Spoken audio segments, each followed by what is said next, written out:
Nanay Belen hindi maiwasang mapaisip kung bakit ito ang gusto ng kanyang anak, ano ito ating alamin.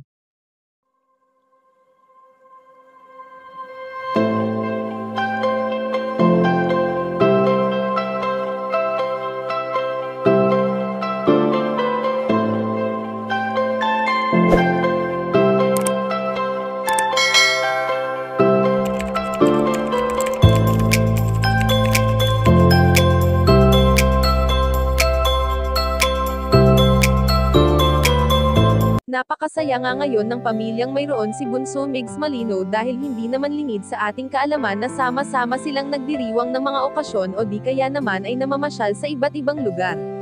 Sa ganitong pamamaraan nga ay nakikita natin ang pagiging mabuting tao ng binata, kung paano niya ipakita sa buong mundo ang tunay na pagmamahal niya sa kanyang buong pamilya.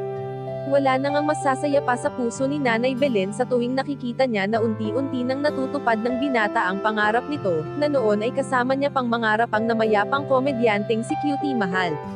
Bagamat hindi na muling maibabalik pa ang oras at araw na nakakasama nila ang kanilang prinsesa na si Cutie Mahal, ay bukas pa rin naman ang kanilang puso sa pagmamahal nila dito at hinding-hindi na ito mawawala pa, dahil sa saya na naidulot nito sa kanilang pamilya. Samantala ayon sa aming impormasyon na nakalap na hindi maiwasan ni Nanay Belen na mapaisip kung bakit gusto na lamang ng kanyang anak na si Bunso Migs Malino na mapag-isa sa tuwing gagawa ito ng content, marahil ay namimiss pa rin ito ang kanyang dating katambal at patuloy niya pa rin nirerespeto ang mga alaalang iniwan nito, hindi lamang sa binata kundi sa kanyang buong pamilya na rin na napalapit ng gusto kay Cutie Mahal.